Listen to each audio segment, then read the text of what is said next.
Donc, je me présente, mon nom est Vincent Fournier, je suis professeur au département de communication sociale et publique de l'UQAM. J'espère que vous m'entendez bien. Je suis responsable du programme de communication marketing. Et donc, dans ma présentation d'aujourd'hui, je vais vous présenter rapidement en quoi consiste le programme. Ça ne sera pas très long. Et après, si vous avez des questions, il y aura une période à cet effet. Également, ceci dit, moi, je peux répondre à des questions qui concernent davantage vraiment le contenu du programme. Si vous avez des questions relatives à votre admission, en fonction de vos parcours, profil de chacun, ça se peut que je n'ai pas ces réponses-là. Ceci dit, en ce moment même, en ligne, il y a plusieurs conseillères à l'admission qui peuvent répondre à vos questions, qui seront en mesure de vous aider. Alors, je vous présente avec fierté le programme. Alors, qu'est-ce que la communication marketing d'abord et qu'est-ce que le programme? Le programme de communication marketing est unique au Québec, peut-être même au Canada, peut-être même en Amérique du Nord parce qu'il est vraiment, c'est un programme bidisciplinaire, bifacultaire entre la faculté de communication et l'École des sciences de gestion de l'UQAM. Alors, qu'est-ce que c'est que la communication marketing? La communication marketing, ça s'inscrit souvent d'une part au niveau de la gestion. La gestion, qu'est-ce que c'est? La gestion, en fait, ce sont tous les métiers nécessaires pour faire fonctionner une entreprise, faire fonctionner une organisation, que ce soit la gestion des ressources humaines, la gestion, la planification de la production soit d'un produit, soit d'un service. C'est toute la dimension financière d'une organisation. Donc, tout ça, ça fait partie des ressources humaines, ça fait partie de la gestion. Ceci dit, quand on a une entreprise qui vend un produit ou un service, le mot le dit, il faut le vendre et c'est en ça que consiste le marketing. Marketing, c'est un mot anglais formé d'un mot market, qui veut dire marché. Marketing, c'est un verbe. Donc, c'est l'idée de créer un marché. Quand on a un produit et un service à vendre, il y a différentes étapes pour créer un marché pour ce produit et ce service-là. Souvent, en marketing, on parle des 4 P. Les 4 P, c'est le produit en soi. Il faut réfléchir le produit, le penser en lien avec les besoins des consommateurs, la concurrence, ces choses-là. Il faut également réfléchir à son prix, que ce soit un produit ou un service. Il faut qu'il y ait un prix qui corresponde à ce que les gens sont prêts à payer et en fonction de la concurrence. Le troisième P, c'est l'emplacement, place en anglais. C'est de savoir où est-ce que le produit va être disponible pour que les gens puissent le rencontrer. Bon, aujourd'hui, on peut tout vendre à travers Internet, mais quand même, quand on se promène dans la rue tous les jours, il faut que les gens rencontrent le produit d'une façon, il faut qu'il soit sur le chemin de leur vie, si on veut. C'est-à-dire que quand on s'achète un paquet de gomme ou un café, on ne va pas nécessairement le commander sur Internet, donc on réfléchit à où il va être dans l'espace. Et finalement, le quatrième P, il faut accompagner tout ça de promotion. Et c'est ce en quoi consiste la communication marketing. C'est normalement de la communication qui sert à faire la promotion pour aider la vente d'un produit ou d'un service. Bon, c'est l'aspect très commercial de la communication marketing. La communication marketing peut aussi servir à faire la promotion d'idées. Et donc, à ce moment-là, on peut rentrer dans tout ce qui est la communication gouvernementale. Ce qui va faire la spécification d'une campagne de communication marketing comparativement à des relations publiques, par exemple, ça va être souvent quand on va avoir des campagnes de promotion pour lesquelles les annonceurs payent. Donc, c'est-à-dire qu'on paye pour produire un message et on paye pour le diffuser. Et à ce niveau-là, là, on passe de la gestion à la communication. Et là, justement, quand on veut promouvoir un produit, un service ou une idée, là, à ce moment-là, il faut justement maîtriser les outils de la communication, comment développer un message qui va interpeller, qui va faire réagir les gens, qui va les toucher, que les gens vont voir. Il faut donc pour ça connaître la communication. Il faut connaître les différents canaux de communication, comment les gens sont en contact avec différents canaux de communication. Et là, à ce moment-là, on rentre dans tous les métiers de la communication. Et dans une perspective de communication marketing, c'est sûr que souvent on pense à la publicité et c'est en grande partie sur ça qu'on travaille. Mais pour les gens en communication marketing, tous les moyens de communication sont bons, si bien que si on va sponsoriser des événements. Je suis sûr que vous regardez les Olympiques en ce moment et vous avez vu donc les formes de sponsorisation qu'il peut y avoir. On va faire du placement de produits dans des séries télé, dans des films, dans des jeux vidéo. Aujourd'hui, une grande partie de la publicité s'est déplacée vers Internet et les réseaux sociaux. Donc, finalement, la communication marketing fait flèche de tout bois quand il s'agit justement de rejoindre des consommateurs, des publics pour leur communiquer un message. Donc, voilà un peu ce qu'est la communication marketing et justement qui se retrouve vraiment à mi-chemin des métiers de la gestion, du marketing et de la communication. Pour un peu éclaircir ce en quoi consiste la communication marketing, rapidement, où travaillent des gens spécialisés en communication marketing? D'abord, on peut penser à des gens qui vont aller travailler en agence de communication, en agence de publicité, mais aussi peut-être en relations publiques ou encore dans les agences de placement média, donc les agences spécialisées vraiment à décider où on va placer une publicité dans quel média, à la télé, en affichage, dans des journaux, des choses ça. Donc, on va travailler en agence.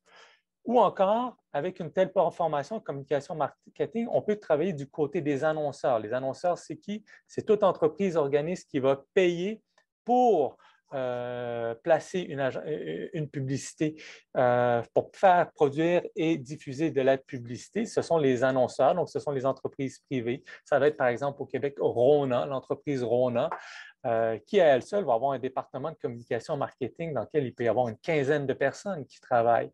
Donc, ces gens-là qui sont dans les entreprises s'occupent de la communication marketing et sont en relation avec les agences de publicité qui vont produire pour eux les publicités et qui vont les diffuser. Et de la même façon, les agences de publicité sont en contact, quand sont en contact avec un annonceur, sont en contact avec soit les gens des communications marketing ou les responsables ou directrices, directeurs des communications. Également, les publicités sont diffusées où? Sont diffusées dans des médias. Là, encore une fois, on a des spécialistes des métiers de la communication marketing qui peuvent travailler dans les médias et qui sont à ce moment-là responsables de placer à l'interne les publicités. Donc, on peut penser à Radio-Canada, Bell Media, ou encore ce sont des médias qui produisent eux-mêmes de la publicité. Et donc, à ce moment-là, on peut travailler en communication marketing pour les différents médias. Ensuite, quand on a acquis une certaine expérience, on peut devenir pigiste. Il y a beaucoup de personnes qui travaillent comme pigistes à leur propre compte et qui vont faire des services soit pour des annonceurs, soit pour des agences de publicité. Puis enfin, les gouvernements également, les partis politiques peuvent avoir besoin de personnes en communication marketing, les OBNL également. Donc, on voit qu'il y a énormément de métiers reliés à la communication marketing. Pour y être intéressé, si vous allez approfondir ce que font des gens en communication marketing, allez voir le site d'InfoPresse, allez voir le site Le Grenier aux Nouvelles, qui sont deux regroupements spécialisés en publicité au Québec et ça donne une bonne idée de ce qui se passe au niveau de la communication marketing au Québec.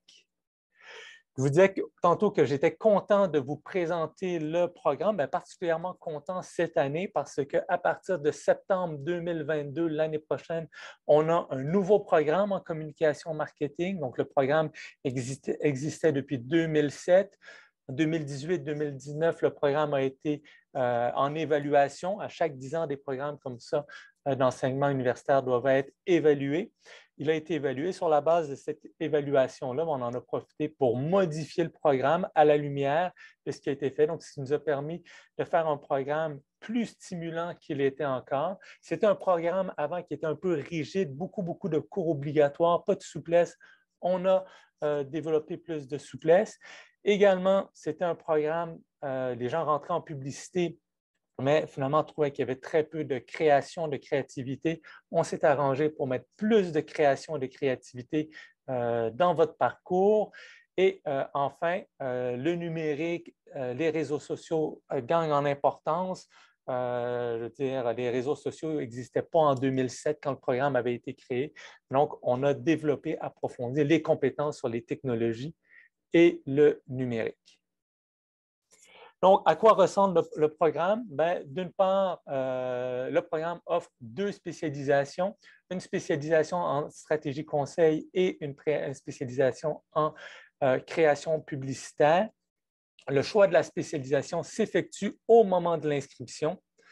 Il y a un tronc commun, donc tout le monde suit les mêmes cours en première et deuxième année et les spécialisations se font en troisième année.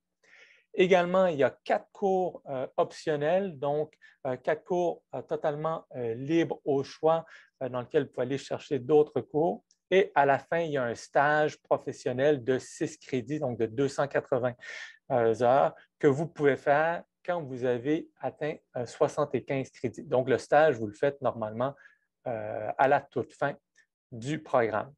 On va regarder maintenant justement un peu les grilles de cheminement, de quoi ça a l'air. Ce sont les cours.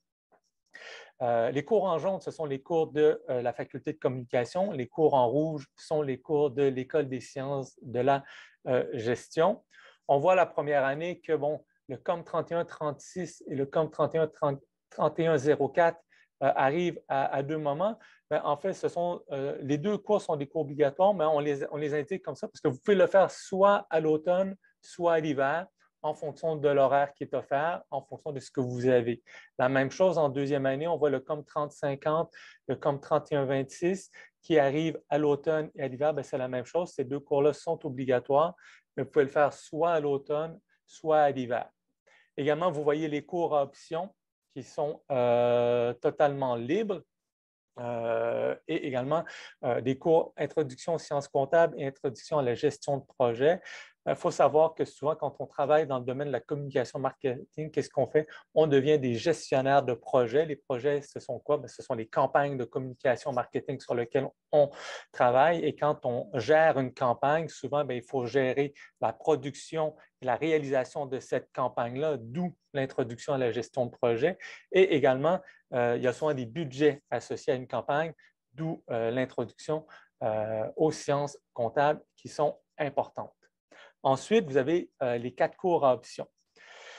Vous voyez qu'il y a plus de cours à option qui arrivent à l'hiver de la deuxième année. C'est que dans ce cours-là, le programme a également été pensé pour permettre et faciliter les stages à l'international.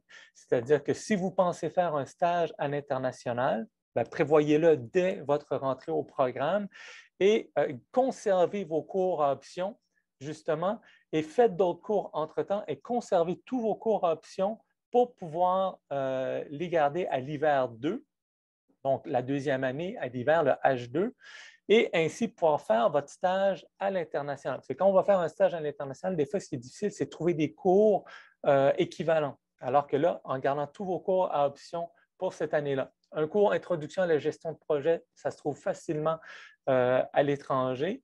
Et en ayant les cours, par exemple, 30-50 et 31-26 qui sont interchangeables, une personne qui prévoit aller en stage à l'hiver 2, à ce moment-là, devrait faire le 30-50 et le 31-26 à l'automne pour vraiment libérer l'hiver et ainsi pouvoir aller en stage. Donc, c'est le tronc commun. Et ensuite, on arrive en troisième année avec les spécialisations.